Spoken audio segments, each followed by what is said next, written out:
Baldur's Gate released officially at the beginning of August, and while for most of the YouTube community this might have been a good thing, for me it was terrible. I'm gonna be honest, when it comes to a good RPG, I have very little self-control. I may have started this channel with Apex Legends, but I started my life with role-playing games. Well, okay, technically I started my life with Sesame Street, Let Her Go Round, and Ernie's Big Splash, but after that it was RPGs. Anyway, point is, RPGs are my jam, and I've been playing a lot of Baldur's Gate 3, so I'm slightly behind on other projects. But don't worry, we've got some cool stuff planned going forward. For now though, I wanted to spend some time gushing about Baldur's Gate 3 because this game is incredible. Honestly, after spending a good bit of time exploring the world and completing Act 1, I am amazed at how big this game is. Not only in terms of size, but in terms of depth. If you've seen my Skyrim review, then you'll know that when I experienced it for the first time, I thought it was the best RPG I had ever played, primarily because of the ability to do whatever you wanted. But as much as I loved Skyrim, upon playing other games later on, I developed an appreciation of RPGs that force you to play into a role and respond to the one you choose through both gameplay systems and dialogue. Skyrim, for all it does for world building and exploration, does fall a bit short when it comes to the depth of character building. And if you haven't seen it and want to know more of my thoughts on Skyrim, I'll be sure to link the video in the description below.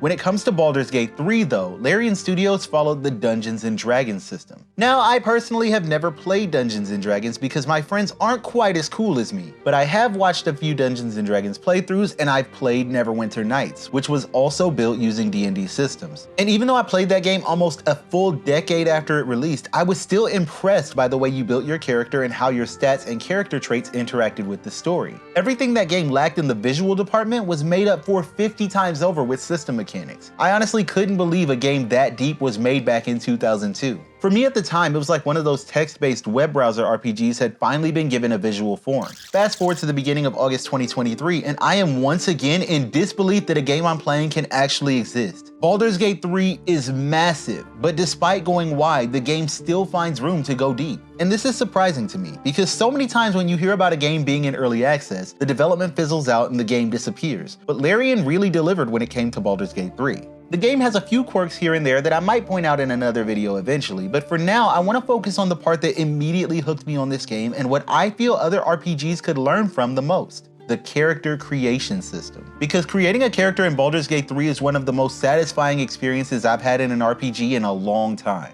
First, I just want to take the time to appreciate the fact that I can make a black man that actually looks good. I know some people won't care about this kind of thing, and that's fine. But one thing that I and many of my friends have discussed when it comes to character creation systems is that a good character builder should allow me to create something that I feel is a good representation of myself in game. So many times when you create a black character in a video game, the character's skin color looks a little bit off, where there's no hairstyles that actually feel like they fit the design, and it's sort of disappointing if I'm being honest. My character doesn't have to look exactly like me, but if I'm role-playing as myself in the world, it would be nice for my character avatar to have a physical form that I can connect with. I understand that some people don't care about whether or not they play themselves in a game. It's an RPG and you can be whoever you want. But I think most of us can agree that no matter what your preference when it comes to character creation, more options is just better. Granted, at the end of the day, it doesn't really matter what your character looks like. I enjoyed Red Dead Redemption 2 just like everybody else. Arthur Morgan is a fantastic character. It doesn't matter what color he is. But here's the thing. In Overwatch, I ended up maining Lucio first. In Apex, I started with Lifeline. In Black Ops 3, I mained Prophet. Yes, I eventually stuck with these characters because I enjoyed their abilities and what they can do. But I'd be lying if I said that part of why I picked them wasn't because I could relate to them in some way.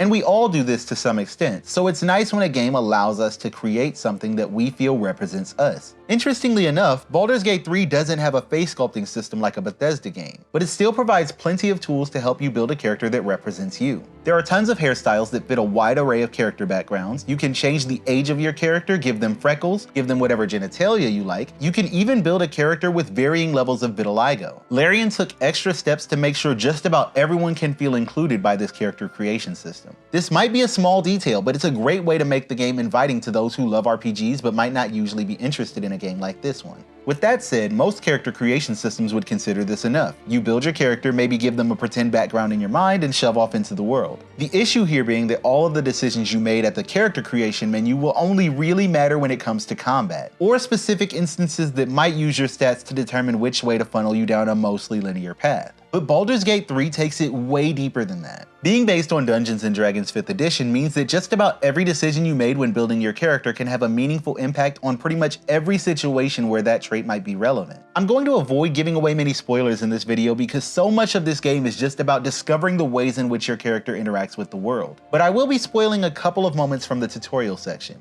A good simple example of character depth is how your stats can impact various checks throughout the game. When your character first wakes up, you can reserve a bowl of tadpoles, one of which we saw a mind flayer place in our eye. Immediately, to give you a feel for how the game works, you're given a couple of prompts here. One that's just a generic action you can take no matter who you're playing, and another that indicates an intelligence check. Now, if you've ever played a game like Fallout New Vegas, you're familiar with this sort of prompt. But Baldur's Gate 3 differs from New Vegas in two ways. First, the prompt isn't a simple stat check. Instead, you roll the dice, and while rolling the dice, your character stats apply various bonuses and penalties based on how proficient you are in the required skill. This becomes interesting over the course of the game because you can choose to perform checks with specific party members to maximize your chances of success. For example, a character with high dexterity might be able to turn a 5 into a successful roll. The second difference though is that in Baldur's Gate 3, these aren't always checks that solve the problem if you succeed. Many times, passing the check will just provide you with information that you can then use as clues to get you to the next step. For instance, further in the ship, you come across this brain that talks to you. Now, I don't know about you, but a talking brain is kind of creepy to me and raises a lot of red flags. So I was relieved to see that there was an option to investigate the brain. By rolling successfully, you can tell that it's not the brain, but some creature inside the brain that's speaking to you. But that information isn't enough to judge whether the creature is friend or foe. So when you get the next prompt asking whether or not you want to cripple the creature, there's no clear answer for which is the right decision. These are of course simple examples because they come from early on in the story and are meant to just teach you the basics, but as you progress, the information gleaned from these checks becomes more important. They can provide you with clues which you can use later to uncover mysteries, and they can open up new dialogue options or story outcomes that you wouldn't otherwise be able to reach. Mild spoilers for the Grove story, by the way, but the same is true for the race and class you chose. For example, I chose to become a druid, so when the first major settlement we approached was a druid grove, I was given tons of dialogue options that were only available to me because I was a druid. I was able to influence the acting leader to be a little bit nicer to me based on a decision I had made hours ago when building my character. And that would have been good enough, but this can also change the decisions you make as a player and influence your roleplay. By speaking to Kaga as a fellow druid, I learned more about her reasoning, which made me less willing to just kill her, and so I instead decided to seek peace between the druids and tieflings another way. To me, this kind of interplay between your character creation and dialogue options is really cool, but it's not even just dialogue that's affected by your character creation. Dwarves, halflings, and gnomes are all much shorter characters with lower movement speed in combat as a result. Initially, I thought it was just an all-around bad decision to build a character with that sort of weakness, at least until I learned that that weakness comes with the added bonus of fitting into small spaces.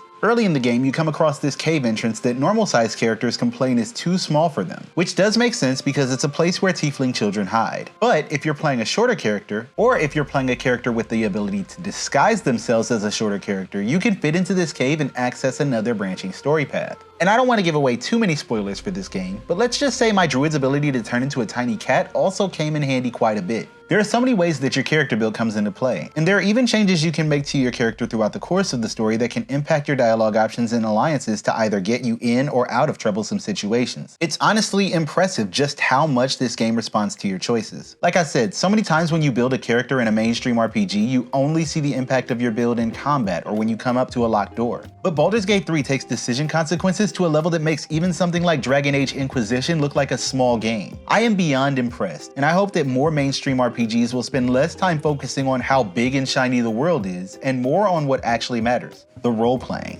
Obviously, there are tons of niche RPGs that are already doing this, but for the sake of this video, I'm talking more about the Skyrims and Assassin's Creed Valhallas of the world. Anyway, that's all for this one, but I would love to talk a bit more about Baldur's Gate 3 and all the things it does so well, and maybe even some of the things it does a bit not so well. After all, no game is perfect. Maybe I'll even do a spoiler review once I finish my first playthrough. In the meantime, if you're playing Baldur's Gate, tell me some of your favorite aspects of the game in the comments below, up through Act 1 only please. Also remember to like and subscribe if you enjoyed the video, and I will see you in the next one. Thanks for watching.